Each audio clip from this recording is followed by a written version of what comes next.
another Saturday Moto Feature, and today we're here at Motoscoot Malolos, Bulacan.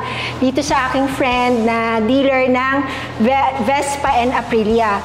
So we are very fortunate enough kasi itong kanilang Aprilia SR GT 200 is ilo-launch pa lang at nauna na naman si Inday Rider, di ba? With this one, papakita natin sa inyo why this bike is a good buy, the quality, specs, kung ano bang ino-offer ng isang Aprilia SR GT 200. So alamin natin yan with my friend, Kay Chan.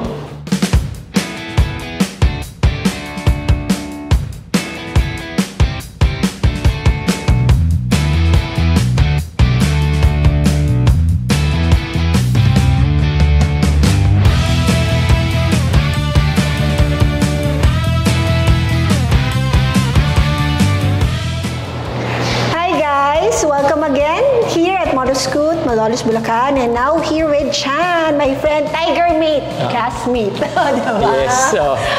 Welcome naman sila sa yung bagong bukas na brand. Yes. Hello. Punta lang kayo dito sa Vespa Aprilia, Lolos, Bulacan. So, i-introduce namin sa inyo at ilo-launch namin ni Tiger Mate Inday ang bagong scooter ng Aprilia. The first scooter of Aprilia na kinoncept siya for the medyo upgraded na Vespa.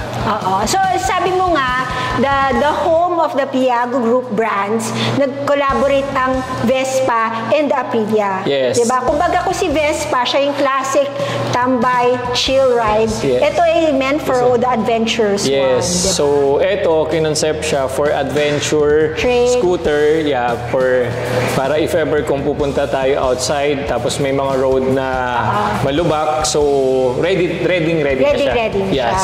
So, ito, pakita natin sa atin viewers kasi bagong-bago to sa mata nila. Yes. Diba? Pero hindi na naman sa kanila bago na ang mga adventure scooters. Yes.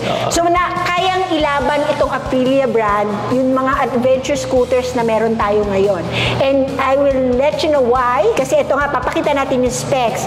Ang specs ito sa harap, ang ating gulong is 11080 by 14. Yes. Diba?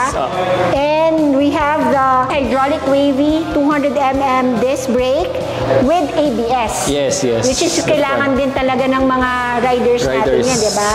Then, ang kanyang suspension. Yung suspension niya, from the handlebar, papunta doon sa gulong is 175mm. So, mahaba. Ang plane niya. Yes. So, pre-provide siya na ganon para if ever, medyo may bigla ang malalim na lubak. So, si Aprilia scooter, ready siya para... Ready siya sa lubak ng mga Pilipinas. Yes. Diba? Mismo kasi tayo binibigla tayo ng daan, ang ganda ng daan, ng lubak. Diba? So, this one, maganda ang plane niya kasi it's really meant for off-road and also and trail. So, masarap paglaruan. Yes, masarap. Diba? Tsaka magaan siya. Magaan. So, ito din pala, with the design, ang nagustuhan ko nga siya din dito. Syempre, yung kanyang brand, kitang-kita dito sa harap. Yes. Diba? Social. Social. Diba?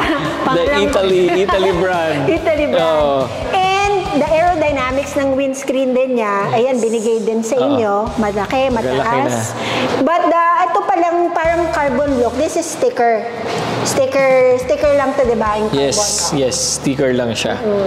Then, LED na rin ang ating headlights, diba? Which is with daytime running lights na rin itong kasama. And here, nagustuhan ko nga din dito kasi very spacious din ang upuan natin, diba? Siyempre, ang unang tinatanong nila sa bike na to, yung seat height. Yes. Diba? Ang seat height nito is 800. No? Yes, 800 mm. Well, we needed that height din kasi in the ground clearance kasi they use it for trail din. Diba? Yes. Kailangan meron din. Medyo mataas din. Tsaka pag nakakas ka, at least may play pa ng suspension na sa likod kasi medyo yung kaya medyo and the weight is 144 yung weight niya. Kilograms. Yes, kilogram. Then pag may full tank 148 kilograms. So yan. Then here we have an under seat capacity of 25 liters. Mamaya pakita namin sa inyo sa labas pag tinest ride ni Inday yung bike. Mapala tayo ngayon, may pan-test ride siya, diba? And of course, yung design ng sporty look ng SRGT 200. Siyempre, ito pa nga, nakakalimutan natin sabihin. Binibigyan mo sila ng 200cc na displacement sa scooter. Yes. And, ang pinagkaiba nito is yung sinasabi mo nga sa akin, iJet. The iJet na feature niya na Italy. Yes. Diba? So, ang pinag-ibahin nito, may power na kagad yung bike. Meron. Kasi ang problema sa mga scooters ngayon, kahit binili mo siya sa 155cc, kulang siya sa power sa arangkada. Bitin. Well, this one, pag binili nila, binibigay na. Yes, binibigay. Yun ang difference. Italy machine talaga siya. So, maganda kasi yung may power talaga yung bike mo, lalo na if you're gonna use it for city riding. Yes. Diba? Pag overtake, importante talaga may power yung bike mo. And, ang nakita ko nga dito, na isa sa mga best features are the suspension. Yes. Diba? Dual suspension siya. And this is by, Italy made. Yes, by Aprilia. By Aprilia suspension pa rin. Bagong-bago kasi siya. So, parang hindi natin ma-compare sa iba. Kasi this is the first scooter na nilabas na Aprilia. So, si Aprilia, kilala naman natin siya sa sporty, sa big bike, sa fast. Diba? So, dahil kay Vespa, gumawa siya ng counterpart na adventure sporty series niya, diba? Diba? So, yung suspension nito, kung makikita nyo, napakahaba ng spring. Talagang malambot. Malambot. So, he doesn't need any sub-tank na kasi itself pa lang, yung play niya, maganda na. Yes. So, hindi masakit sa katawan. Kahit sa may back ride. Yes, kahit may back ride. Kasi ready, yung suspension niya, ni-ready nga for the if ever may encounter sa Pilipinas na malubak. Which is marami yan sa atin. Yes. Kaya, okay talaga. So, kumbaga, you could use it for play, pag weekends, pag trail ka, you can use it for everyday work din. Yes. Diba? So, yun, ano pa ba ang makikita natin sa isang SRGT 200? Besides its displacement, liquid cooled siya. Yes, liquid cooled. Ang maganda dito, ang ganda na kanyang radiator. Kitang-kita at hindi tago. Saka sosyal. Oo nga. Iba parang ginaya sa big bike na nakikita talaga yung radiator, no? And the exhaust itself din naman, maganda rin yung pagkakadesign. And I think pwede rin palitan, ano? Pwede na. Very modified din. Yes, pwede modified. Then, ano ba sa likod? Sa gulong, 130 by 70 by 30 naman na size ng gulong. Sa likod. And the tires pala is by Michelin. Magandang brand din naman yun, diba? Brand. And the tires are ready for off-road din. Yes. Kung makikita nyo, malaki yung grooves ng kanyang gulong. It's really meant for lubak natin. Lubak. Diba? What else? The design niya sa likod, sporty look talaga. I like the combination ng kulay niya, yung pagka-wet red niyang kulay. With the combination ng wheels din na ganung kulay. Red. Pero, di ba sabi mo nga, they have different colors pa na lumabas? Yes. For the sporty, meron siyang yellow. Then, meron din siyang gray. For the sporty. May choices sila. Yes, may choices sila. Yung yellow, parang naalam ko, nakita ko red naman yung wheels niya. Tapos yellow naman dito. It's a good combination din ng color. Yes. Mas pansinin. Parang mas talagang forma na parts din siya. Pero with this one kasi, as you've seen, ito is the parang highest model ng SRGT 200. Yes. And you're also offering the standard. The standard. Which is yun nasa likod. So dito siya, this is a standard version ng SRGT. Yes, SRGT. Diba? This one, ano yung difference doon? So ang difference niya for the sporty, yung decals. Decals lang. Iba. Decals, yes. Then the mags. Iba din. So basta may color, yun yung tinatawag na sporty. So plain black lang siya. Then sa upuan, iba din. So yung sa stitches at saka yung medyo social yung sa sporty, doon sa kabila, then yung sa standard, plain lang talaga siya. And this one usual. Is how much? 219. Tapos this one is? 227. So a difference of 8,000. Diba? You have the sporty look. Kung gusto nila simplihan ng buhay, pwede ito lang. Pero kung gusto nyo nilang jumaporms ka na, gusto ka na sa sporty look, diba? Sporty look. Mag-appeal ka na, todo mo na. Yes. Diba? So afford at saka yung pinaka-high-end nila sa scooter. Okay, sa gas consumption niya is around average 25 to 30 yung estimate na gas consumption kilometers niya. per liter. Yes, And this is a 9-liter gas tank. Yes, gas So tank. talagang can be used for everyday. Gaya nga ng slogan nila, everyday. Everywhere. O, diba? Everyday meaning you can use it sa work, sa errands, everywhere pag yung gusto pwede kang gumala. Yes. Diba? Pag weekend yun everywhere, yun everyday pang work. Kasama na. Dahil ito ang sinasabi ko kay mawala. Chan, mag-ride ka lang, di ride in style na gawang Italy. Siyempre. Ito talaga is really manufactured from Italy. Yes. Import dito, di ba? So all ito pa parts yun. nito, you have then. Yes. And they have a service center Here for then, this. yes. O diba? One-stop shop dito sa Bulacan, sa Motoscoot. Kasi you buy it here, have it serviced here, and yung parts, meron din sila. Yes. Nice, nice. Ayan guys, we're now here sa labas ng ating Vespa Aprilia Malolos, Bulacan. And here, papakita natin sa inyo kasi ito yung demo unit at pang test ride nila. So, you are very much welcome to come here at Malolos Bulacan branch and test ride the new Aprilia na SRGT 200. So, dito, papakita natin yung under seat niya. So, under seat is around 25 liters ang kanyang under seat capacity, storage capacity. Tapos, we have, so dito sa fuel niya,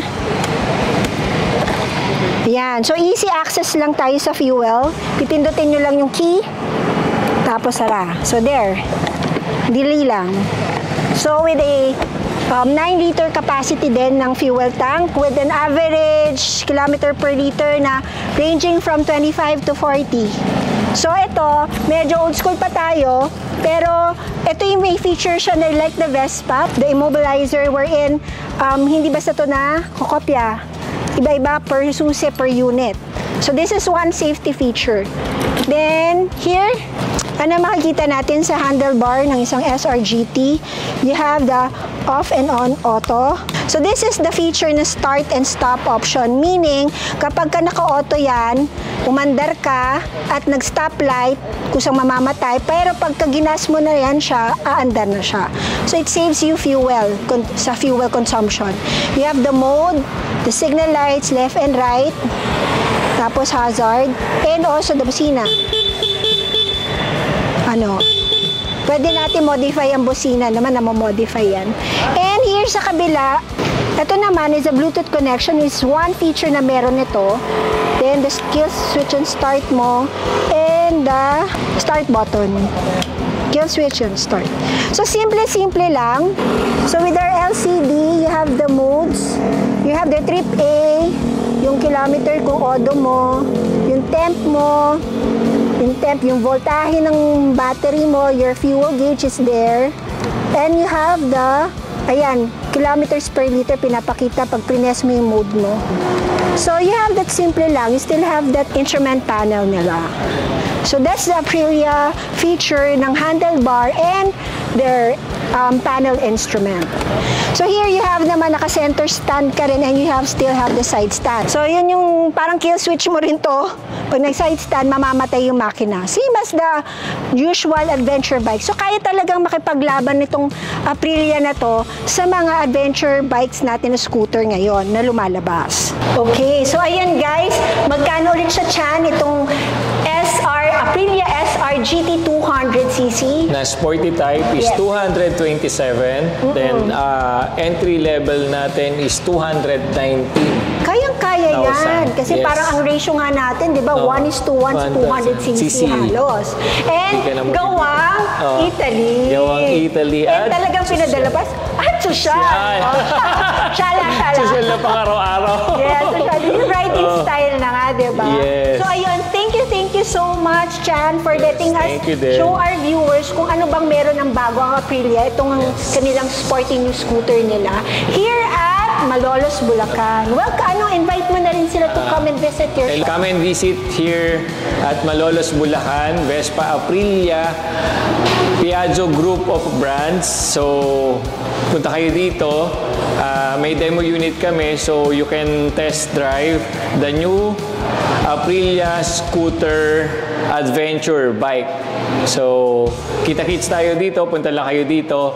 And thank you very much, TigerMate Inday. Yes! Salamat din at nakadalaw din ako sa kanyang shop. Yes, thank you sa oras. Ang ganda ng shop niya. Tsaka Thank you. maganda pa dito, you're not only supplying the riders motorcycles, scooters, I mean, but you also have your service center.